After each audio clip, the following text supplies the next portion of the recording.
Hello दोस्तों, नमस्कार। स्वागत है आप सभी का मेरे यूट्यूब प्लेटफॉर्म पे। तो क्या आप सभी मेरे साथ पढ़ रहे हो? देखो, मैं तभी आपके साथ मेहनत करूँगी जब आप मेरे साथ मेहनत करोगे। क्या आप डेली पढ़ रहे हो क्या? एक बार मेरे को कमेंट बॉक्स में ज़रूर बताइए कि जो मैं क्लासें आप लोगों को दे रही हूँ, क्या आप वो सही समय पे लगा रहे हो? तो जल्दी से आप थम्स अप करके मेरे को बता दीजिए कमेंट में कि आप सभी प्रॉपर पढ़ रहे हो। 2 मिनट का वेट करूँगी, जल्दी से आप मेरे को बताइए कि आप सभी पढ़ रहे हो। तो देखिए, हमने क्या है राजस्थान इतिहास स्टार्ट किया था लैब असिस्टेंट 2023 के लिए। देखिए, जिसमें हमने क्या है बेसिक इतिहास के बारे में जानकारी ली थी। और उसके बाद हमने क्या देखा था, जो प्राचीन सभ्यताएं थी उसमें सबसे पहले कालीबंगा सभ्यता के बारे में थोड़ी बहुत हमने चर्चा की थी। तो उस पीछे का दौरान कर लेते हैं कि हमने क्या पढ़ा था। हमने जो कालीबंगा सभ्यता है उसका शाब्दिक अर्थ देख लिया था कि काली चूड़ियाँ। और उसके बाद हमने क्या है कि इसकी स्थिति कहाँ है। ये हनुमानगढ़ जिले के अंदर है, दक्षिण पश्चिम की ओर है। जिला मुख्यालय से ये कहाँ है? दक्षिण पश्चिम की ओर है। देखो, मैं जो शब्द आपको बार बार बता रही हूँ वो इम्पोर्टेंट है, और इसी तरह से मैं आपको पीछे का रिवाइज करती रहूँगी, क्योंकि किसी को लग रहा होगा कि क्या मैडम ऐसे बार बार क्यों बता रहे हैं। क्योंकि मैं बार बार इसलिए बता रही हूँ कि आप लोगों को मुख जबानी याद हो जाए।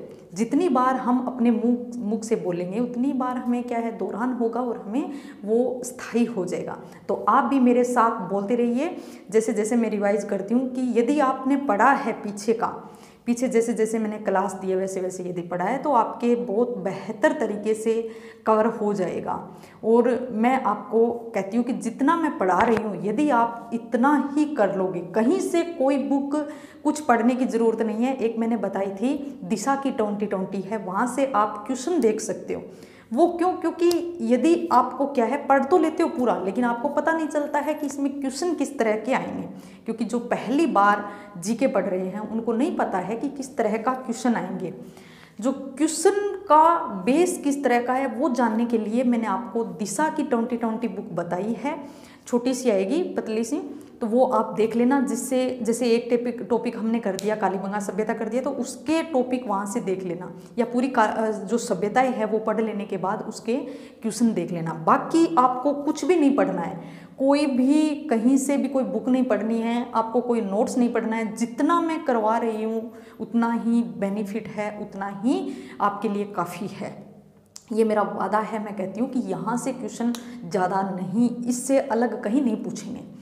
और जो ये कालीबंगा सभ्यता बता रही हूँ ये सबसे इम्पोर्टेंट है, यहाँ से क्वेश्चन बन जाते हैं। तो देखिए, हम जो दौरान कर रहे हैं वो देखते हैं। हमने स्थिति जान ली थी कालीबंगा सभ्यता की।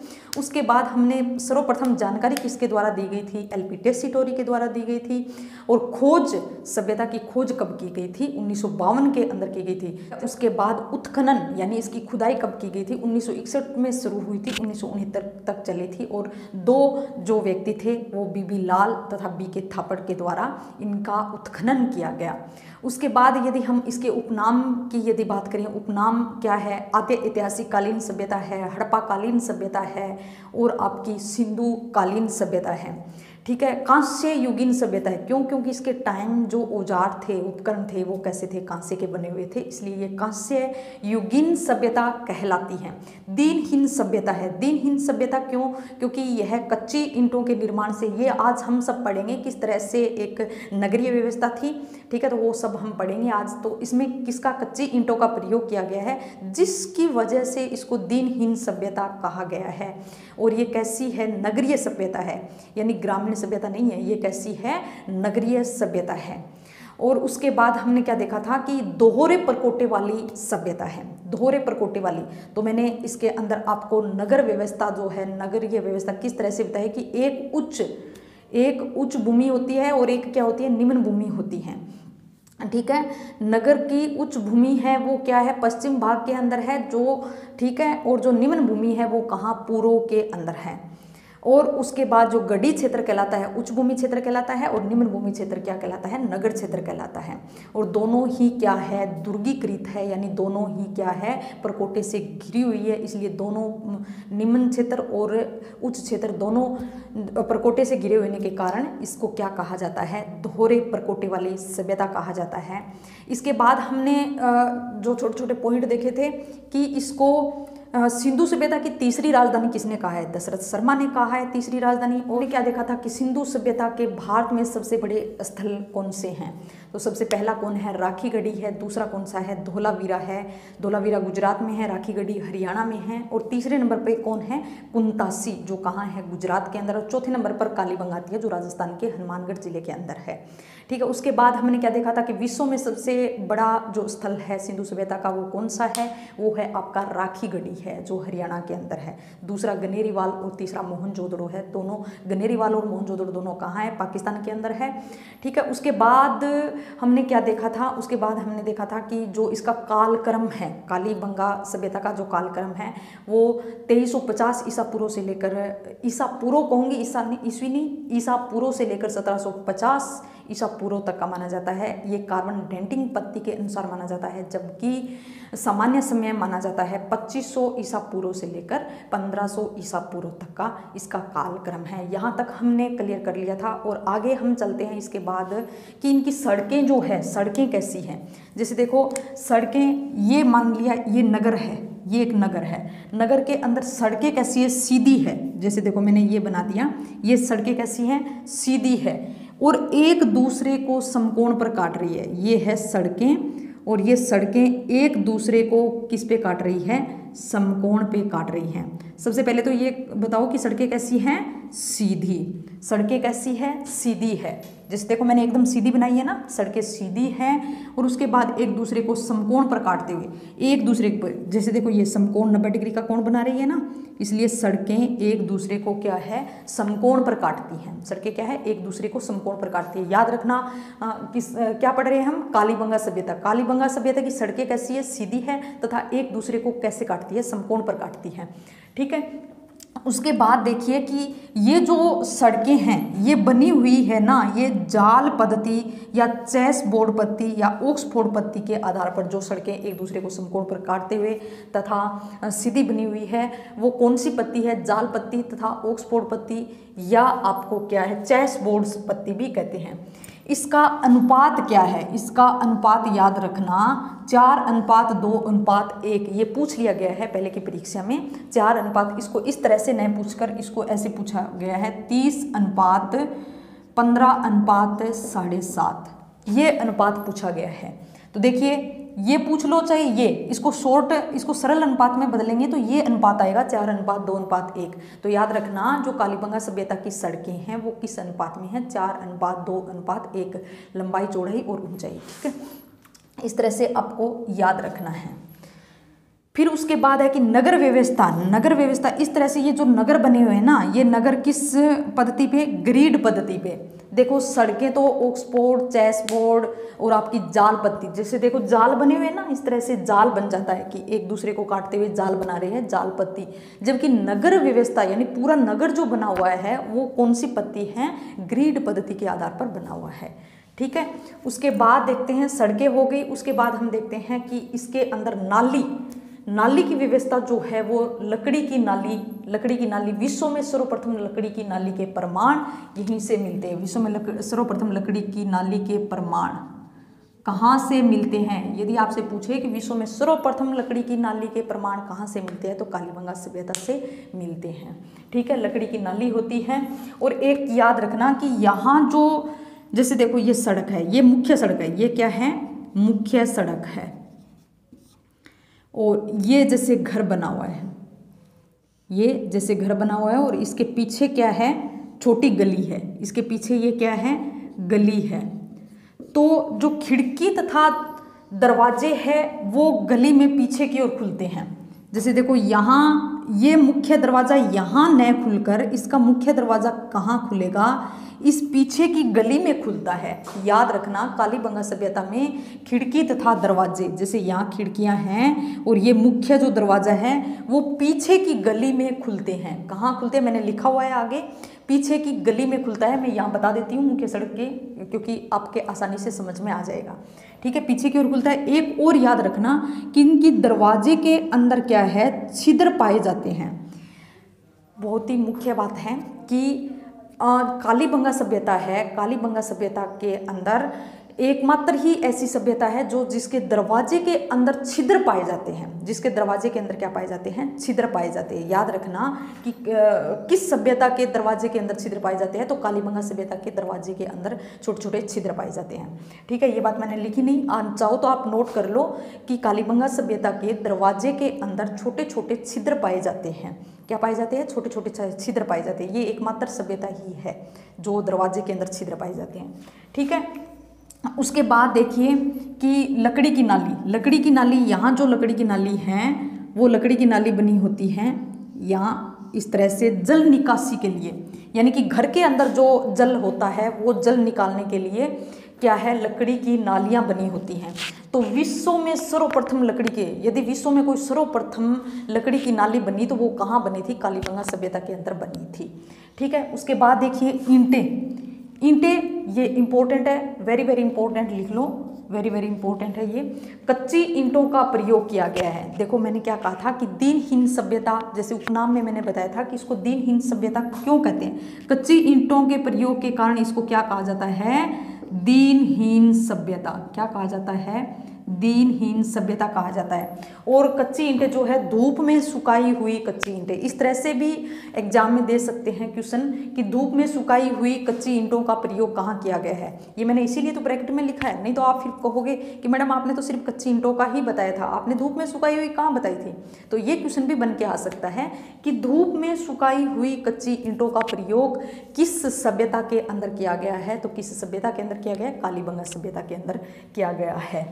अलंकृत ईंटें, डिजाइनदार ईंटें, ईंटें कैसी, डिजाइनदार, डिजाइनदार, डिजाइनदार ईंटों का प्रयोग कहाँ किया गया है, कालीबंगा सभ्यता के अंदर किया गया है। इस डिजाइनदार ईंटों के कारण कलात्मक अभिव्यक्ति का पता चलता है कि कालीबंगा सभ्यता के जो लोग थे वो कलात्मक अभिव्यक्ति भी रखते थे, कि उसके पास कला भी थी, जिससे कच्ची ईंटें थी वो अलंकृत थी, डिजाइन बनाकर लगाई हुई थी। ठीक है, खिड़की व दरवाजे, खिड़की व दरवाजे मैंने बता ही दिया है कि खिड़की व दरवाजे गली में पीछे की ओर खुलते हैं, गली में पीछे की ओर खुलती है। ये देखो ये मुख्य सड़क है, ये क्या है, गली है, मुख्य सड़क की ओर न खुलकर गली में पीछे की ओर खुलते हैं। कहाँ खुलते हैं, गली में पीछे की ओर खुलते हैं। विश्व में सर्वप्रथम भूकंप के प्रमाण, देखो इंपॉर्टेंट है कि विश्व में सर्वप्रथम भूकंप के प्रमाण कहाँ से मिले हैं, तो कालीबंगा सभ्यता से मिले हैं विश्व में सर्वप्रथम भूकंप के प्रमाण। ठीक है, कृषि, विश्व में सर्वप्रथम जुते हुए खेत के प्रमाण मिले हैं। कृषि के बारे में हम बात करते हैं तो सर्वप्रथम जुते हुए खेत के प्रमाण मिले हैं। जैसे देखो किस तरह से, यहाँ बता देती हूँ, ये खेत है। देखो एक बात मैंने पहले भी बताई थी और अब भी आप समझ लो, ये है नगर परकोटा, नगर परकोटा, ये नगर परकोटा। अपनी कॉपी में नोट्स बना लेना, मैं ये भूल गई थी लिखना। जैसे ये देखो ये नगर परकोटा है और इसके ये नगर परकोटे के कहाँ, दक्षिण पूर्व की ओर, दक्षिण पूर्व की ओर मैंने पहले भी बताया था क्या पाए जाते हैं, खेत पाए जाते हैं। दक्षिण पूर्व की ओर क्या पाए जाते हैं, खेत पाए जाते हैं। और इधर दक्षिण पश्चिम में, दक्षिण पश्चिम में क्या है, ये जो मतलब जिला मुख्यालय है, जिला मुख्यालय के दक्षिण पूर्व में खेत है और यहाँ दक्षिण पश्चिम में क्या है, दक्षिण पश्चिम में ये जो मुख्य नगरीय व्यवस्था थी, ये मुख्य नगरीय व्यवस्था थी। यहाँ ये मुख्य जैसे सड़क का ये मैंने बताया, ये यहाँ आ जाएगा, ये नगरीय व्यवस्था हो गई। और इधर ये क्या है, खेत है। इस खेत को मैं जोत देती हूँ तो जुते हुए खेत के प्रमाण, विश्व में सर्वप्रथम जुते हुए खेत के प्रमाण कहाँ से मिले हैं, कालीबंगा से मिले हैं। याद रखना, एक ही निश्चित समय में एक साथ दो फसलें, जैसे देखो मैं यहाँ बना देती हूँ, सरसों व चना, एक साइड में सरसों बो देते थे तो दूसरी साइड में चना, यानी एक ही समय में। जैसे अब हम क्या बोते हैं, अभी जो फसल कट रही है चने की कट रही है और सरसों की भी कट रही है, तो एक साथ एक ही निश्चित समय में दोनों फसलें हम पैदावार में ले रहे हैं ना। इसी प्रकार से पहले भी कालीबंगा सभ्यता में एक साथ दो फसलें, एक ही निश्चित समय में दो फसलें उगाने की क्या थी, प्रथा थी, प्रचलित थी। जैसे सरसों और चने का, गेहूं और जौ, एक एग्जाम्पल और भी हो सकता है, गेहूं व जौ, ये दोनों क्या है साथ में उगाए जाते थे। तो एक ही निश्चित समय में एक साथ दो फसलें। तो कृषि के हिसाब से देखते हुए इस सभ्यता को एक और नाम दिया गया है क्या, बहुधान्यदायक सभ्यता, बहुधान्यदायक सभ्यता है। ठीक है, तो एक बार इसका आप स्क्रीनशॉट ले लीजिए, फिर हम आगे चलते हैं।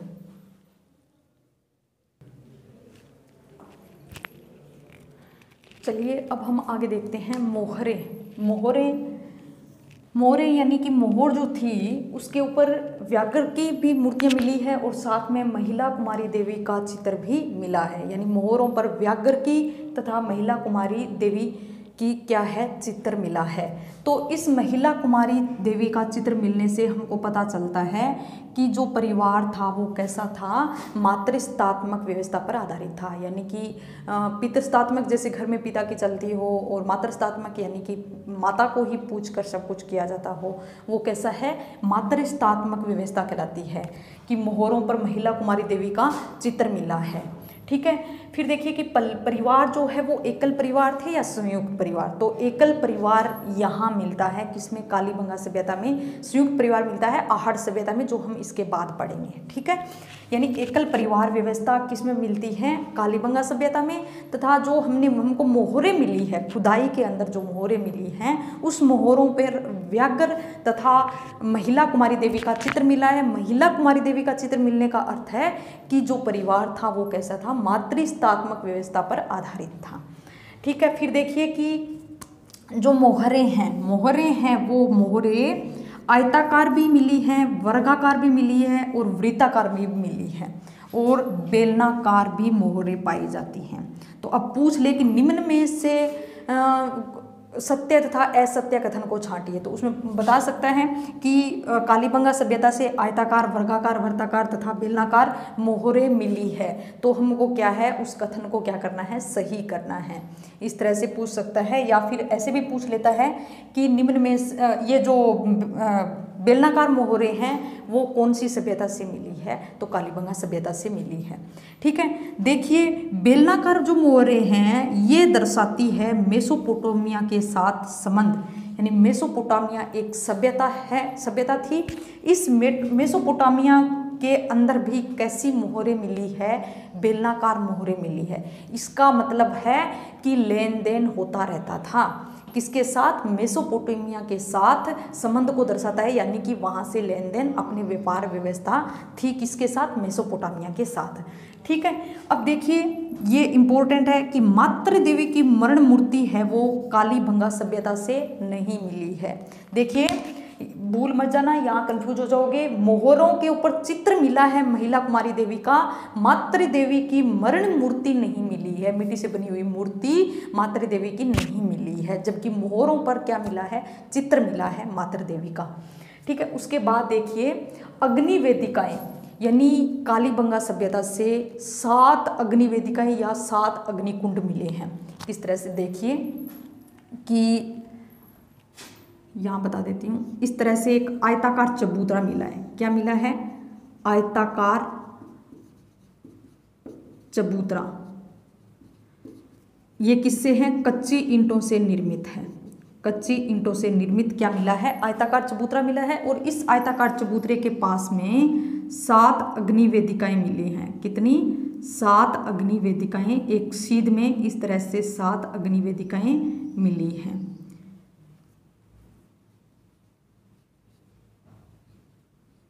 ठीक है, तो इसका क्या अर्थ है कि 7 अग्निकुंड मिलने से कि यानी कि जो कालीबंगा सभ्यता के लोग थे वो क्या करते थे, यज्ञ करते थे।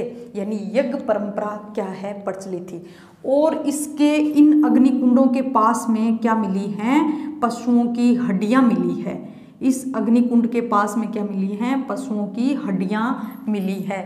इसका अर्थ है कि यहाँ पशु बलि प्रथा भी होती थी, पशुओं को की आहुति दी जाती थी यज्ञ के अंदर, इसीलिए यहाँ पास में क्या मिली है, हड्डियाँ मिली है। ठीक है, तो समझ में आ गया कि जो कालीबंगा सभ्यता है वहाँ से कितने अग्निकुंड मिले हैं, 7 अग्निकुंड या 7 अग्नि वेदिकाएं मिली हैं। और उसके पास में क्या मिली है, हड्डियाँ मिली है, जिसका अर्थ है कि उस टाइम पशु बलि प्रथा भी हुआ करती थी। ठीक है, फिर उसके बाद देखिए कि लिपि, लिपि कैसी है? लिपि का अर्थ है कि साक्षर व्यवस्था। साक्षर यानी किस तरह से, जैसे हमने देखा था ना ऐतिहासिक, प्राक ऐतिहासिक काल, ऐतिहासिक काल, उसमें हमने लिखित प्रमाण देखा था। तो ये कालीबंगा सभ्यता कैसी है? आधे ऐतिहासिक कालीन सभ्यता है, यानी कि यहाँ लिखे हुए प्रमाण तो मिले हैं लेकिन पढ़े नहीं जा सकते, अपठनीय हैं। तो जैसे देखिए भाव चित्रात्मक या पिक्टोग्राफी लिपि, यानी कि कालीबंगा सभ्यता की जो लिपि थी वो कैसी थी? भाव चित्रात्मक थी, यानी पिक्टोग्राफी थी। सर्पिलाकार, आपकी बुक में मिलेगा सर्पिलाकार। किस तरह से? ये इस तरह से, ऐसे सर्पिलाकार, यानी कि यहाँ से अक्षर लिखे हुए, यहाँ पीछे से स्टार्ट हुआ करते थे, यहाँ से स्टार्ट होते थे और फिर इस तरह से सर्पिलाकार में यहाँ पीछे से स्टार्ट हुआ करते थे अक्षर लिखने की व्यवस्था, जिस कारण से हम इसको पढ़ नहीं सकते हैं, किसी के द्वारा नहीं पढ़ी गई है, अपठनीय है। लिखा हुआ तो है लेकिन अपठनीय है। इसी कारण से ये कौन सी सभ्यता आती है? आद्य ऐतिहासिक कालीन सभ्यता। कैसी है? आद्य ऐतिहासिक कालीन सभ्यता है। ये मैं शुरुआत में ही आप लोगों को बता चुकी हूँ।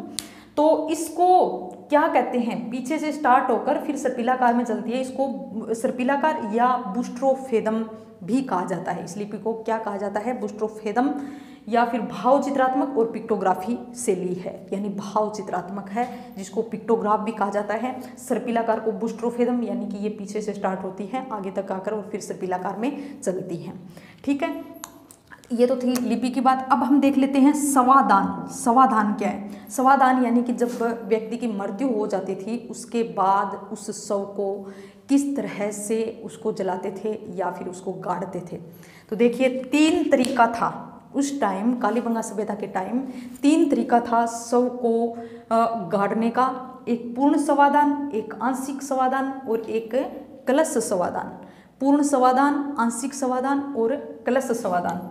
पूर्ण सवादान पूरे शव को ही गाड़ देना, यानी पूर्ण सवादान के अंदर क्या है कि जो भी शव था उसको गड्ढा खोदकर उसको पूरा गाड़ देते थे। आंशिक सवादान का क्या अर्थ है कि पहले तो जो व्यक्ति मर गया उसको जंगलों में या पशु पक्षियों के लिए खाने के लिए छोड़ दिया जाता था, फिर जो बचता था उसको फिर गाड़ देते थे। तो ये जो पूर्ण सवादान है ये तो मुस्लिम शैली पर आधारित है। मुस्लिम क्या करते हैं? पूरे शव को इसी तरह से गाड़ देते हैं। आंशिक सवादान, आंशिक सवादान पारसी सवादान के समान है, यानी पारसी लोग जो है वो पहले शव को खाने के, पशु पक्षियों के लिए खाने के लिए छोड़ देते हैं तथा फिर बाद में क्या कर देते हैं, उसको बच्चे खुचे को गाड़ देते हैं। तो ये जो पहले यहाँ लिख ही देती हूँ, आप लिख लेना, नोट कर लेना। पहले शव को पशुओं के लिए छोड़ना,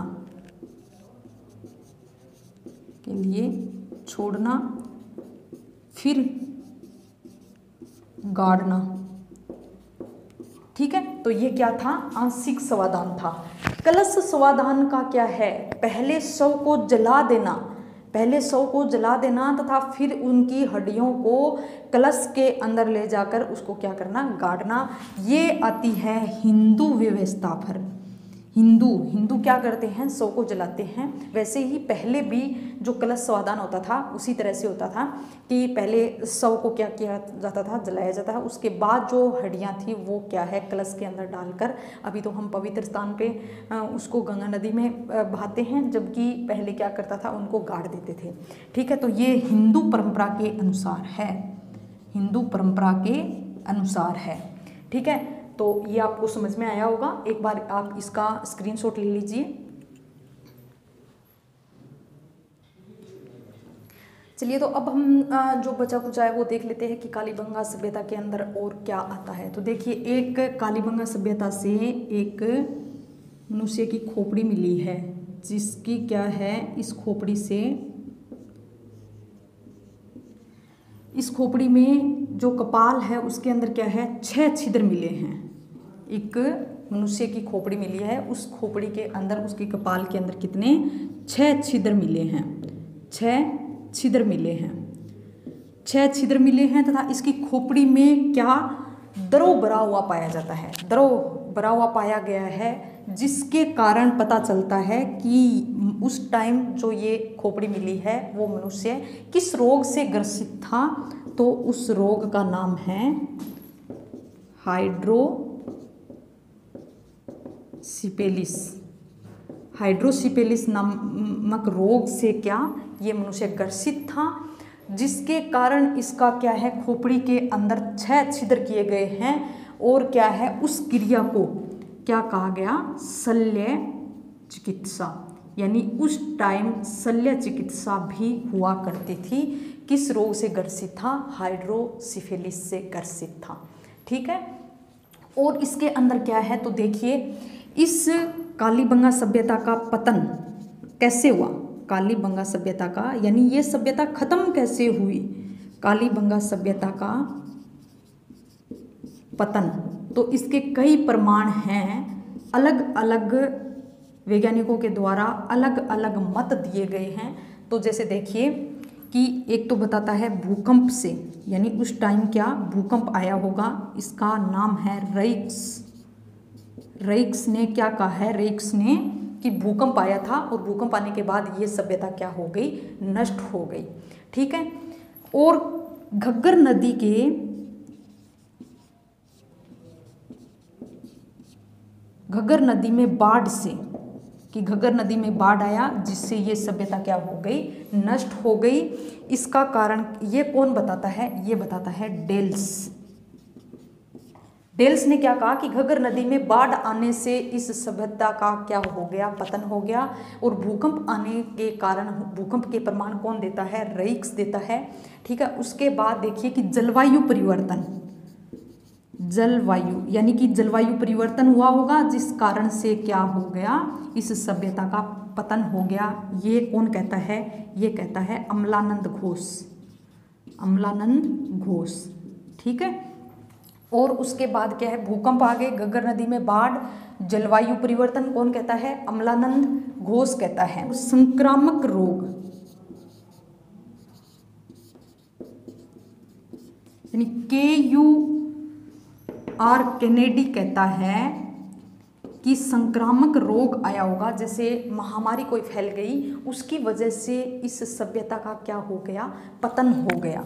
तो ये कौन कहता है, KUR केनेडी कहता है। तो याद रखना कि भूकंप से पतन कौन बता रहा है, रेक्स बता रहा है। जलवायु परिवर्तन से कौन बता रहा है, अमलानंद घोष बता रहा है। घग्गर नदी में बाढ़ से कौन बता रहा है, डेल्स बता रहा है। संक्रामक रोग के कारण ये इस सभ्यता का पतन हुआ है, ये कौन बता रहा है, KUR केनेडी बता रहा है। इसके बाद देखिए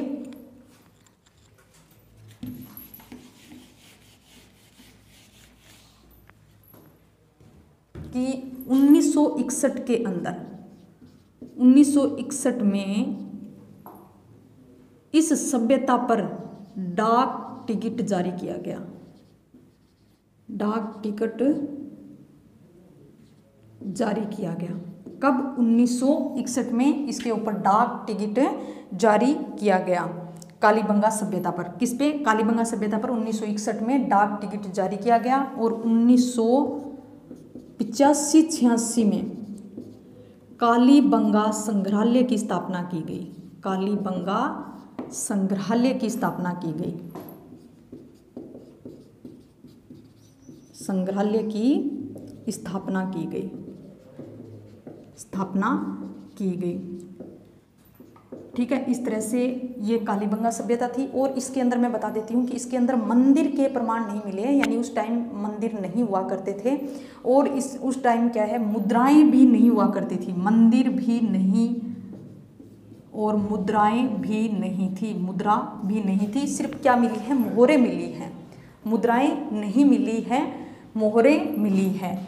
तो उस टाइम लेन देन की परंपरा कैसे थी, वस्तु विनिमय था। क्या था, वस्तु विनिमय, वस्तु विनिमय।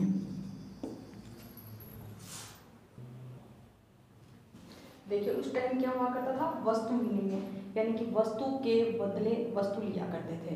यानी अभी तो हम क्या करते हैं कि पैसे देकर हम वस्तु को खरीदते हैं, उस टाइम पैसे नहीं हुआ करते थे, मुद्राएं नहीं हुआ करती थी। तो क्या होता था कि पैसे के बदले वस्तुओं के बदले वस्तु ली जाती थी, यानी वस्तु देकर वस्तु ले लेते थे। तो ये था कालीबंगा सभ्यता के बारे में पूरी चर्चा। ठीक है, अब हम उसकी कालीबंगा सभ्यता आज जो हमने पढ़ा है उसका एक बार शॉर्ट में रिवाइज कर लेते हैं। कि सबसे पहले हमने क्या देखी, सड़कें देखी। सड़कें कैसी थी, सीधी थी और एक दूसरे को कैसे समकोण पर काटती थी। सड़कों का जो अनुपात था वो क्या था, 4:2:1 था, या फिर 30:15 और 7.5 भी आ सकता है। और उसके बाद हमने क्या देखा कि जो खेत के प्रमाण जो है, खेत है वो जुते हुए, खेत के अंदर क्या है, जुते हुए हल के प्रमाण मिले हैं। विश्व में सर्वप्रथम जुते हुए हल के प्रमाण कहाँ से मिले हैं, कालीबंगा सभ्यता से मिले हैं। और विश्व में सर्वप्रथम भूकंप के प्रमाण भी कहाँ से मिले हैं, कालीबंगा सभ्यता में मिले हैं। और घर के जो दरवाजे तथा खिड़कियाँ हैं वो पीछे गली में खुलते थे, मुख्य सड़क की ओर न खुलकर पीछे गली में खुलते थे। और फिर हमने कृषि के बारे में हमने देखा कि इसके अंदर क्या है, एक ही निश्चित समय में 2 फसलें उगाने की चर्चा थी, यानी 2 फसलें उगाने की परंपरा थी, जैसे चना और सरसों या गेहूं और जौ एक साथ उगाते थे। और इसीलिए इस सभ्यता को नाम क्या दिया गया, बहुधान्यदायक सभ्यता कहा गया। ठीक है, उसके बाद हमने क्या देखा था कि इसके अंदर मोहरें जो है वो क्या है, आयताकार, अंडाकार, वृत्ताकार मोहरें मिली है। एक व्याघ्र की मोहरें भी मिली है। महिला देवी कुमारी का चित्र भी इस पर मिला है। महिला देवी कुमारी का चित्र मिलने के प्रमाण से सिद्ध होता है कि उस टाइम जो है मातृस्तात्मक व्यवस्था हुआ करती थी। पितृस्तात्मक न होकर कैसी थी, मातृस्तात्मक थी। एकल परिवार व्यवस्था थी। कैसी थी, एकल परिवार व्यवस्था थी। तो उसमें बेलनाकार मोहरें भी मिली है। बेलनाकार मोहरे का यानी मेसोपोटामिया के साथ संबंध दर्शाता है, यानी मेसोपोटामिया की जो मोहरें थी वो भी कैसी थी, बेलनाकार मोहरें थी। उसके बाद हमने देखा लकड़ी की नालियाँ भी इसमें पाई जाती हैं, यानी कि जो लकड़ी की नालियाँ विश्व में यदि कहें तो सर्वप्रथम लकड़ी की नाली के प्रमाण जो है वो कहाँ से मिली हैं, कालीबंगा सभ्यता से मिली है। उसके बाद हमने देखा कि यहाँ से कालीबंगा सभ्यता से 7 अग्निकुंड या 7 अग्निवेदिकाएँ मिली हैं। एक आयताकार चबूतरा जो लकड़ी से निर्मित है, उसके पास में 7 अग्नि कुंड मिले हैं, यानी उस टाइम यज्ञ परंपरा हुआ करती थी। और उन अग्निकुंड के पास में हड्डियाँ मिली है, जिससे पता चलता है कि उस टाइम पशु बलि प्रथा भी हुआ करती थी। पशु बलि प्रथा भी हुआ करती थी। ठीक है, देखिए उसके बाद हमने क्या देखा कि 1961 में डाक टिकट जारी किया गया इस पर, कालीबंगा सभ्यता पर। और 1985-86 के अंदर क्या है, कालीबंगा संग्रहालय की स्थापना की गई। और एक कपाल यानी एक मानव के कपाल में 6 छिद्र, 3 इधर और 3 इधर, 6 छिद्र पाए गए हैं। और उस रोग का यानी कि उस खोपड़ी के अंदर दरों भर गया था, उस दरों के कारण क्या है, क्या रोग, उस रोग का क्या नाम दिया गया है, हाइड्रोसिफिलिस रोग कहा गया है, जिसके कारण उसकी शल्य क्रिया यानी खोपड़ी में 6 छिद्र करके उस दरों को बाहर निकाला गया। ये प्रमाण एक कपाल मिला है, उससे पता चलता है। ठीक है, फिर यदि हम बात करें समाधान, पूर्ण समाधान, आंशिक समाधान और आपका क्या है जो कलश समाधान है वो भी मिला है। पूर्ण यानी पूरी जो सौ है उसको गाड़ दिया करते थे, ये मुस्लिम व्यवस्था पर आधारित है। और आपके आंशिक समाधान यानी कि पहले पशु पक्षियों को खाने के लिए सौ को छोड़ दिया जाता था और फिर उसके बाद जो बचा है उसको क्या है गाड़ देते थे। और जो कलश समाधान है उसके अंदर क्या है, पहले सौ को जलाया जाता था, उसके बाद जो हड्डियाँ बचती हैं उनको क्या है फिर गाड़ा जाता था। ये ऐसी जो समाधान की व्यवस्था है वो प्रचलित थी, यानी जो कलश समाधान है वो हिंदू की परंपरा से मेल खाता है। ठीक है, उसके बाद देखिए कि इस सभ्यता के पतन यानी इस सभ्यता का पतन कैसे हो गया, ये सभ्यता नष्ट कैसे हो गई, इसके प्रमाण भी अलग अलग वैज्ञानिकों के आधार पर अलग अलग है। कि भूकंप के द्वारा इस सभ्यता का पतन कौन बताता है, रेइक्स बताता है। जलवायु परिवर्तन कौन बताता है, अम्लानंद घोष बताता है, यानी कि जलवायु में परिवर्तन हुआ होगा जिसके कारण क्या है इस सभ्यता का पतन हो गया होगा। और आपके संक्रामक रोग यानी कोई ऐसी महामारी आई होगी जिसकी वजह से इस सभ्यता का पतन हो गया था, ये कौन बताता है, KUR केनेडी बताता है। ठीक है, घग्गर नदी में, क्योंकि ये कालीबंगा सभ्यता कहाँ है, घग्गर नदी के पास में है, पास में थी यानी पहले। ठीक है, तो ये बताता है, डेल्स कहता है कि घग्गर नदी में बाढ़ आने से इस सभ्यता का पतन हो गया। तो आई होप आप सभी को ये क्लास पसंद आई होगी। ठीक है। तो देखिए आगे ये हमारी कालीबंगा सभ्यता खत्म होती है, कल हम नेक्स्ट पढ़ेंगे आहड़ सभ्यता, ठीक है। तो पढ़ते रहिए और इसको एक बार फिर से रिवाइज आप जरूर कीजिए, अच्छे से नोट्स बना लीजिए। Okay, take care.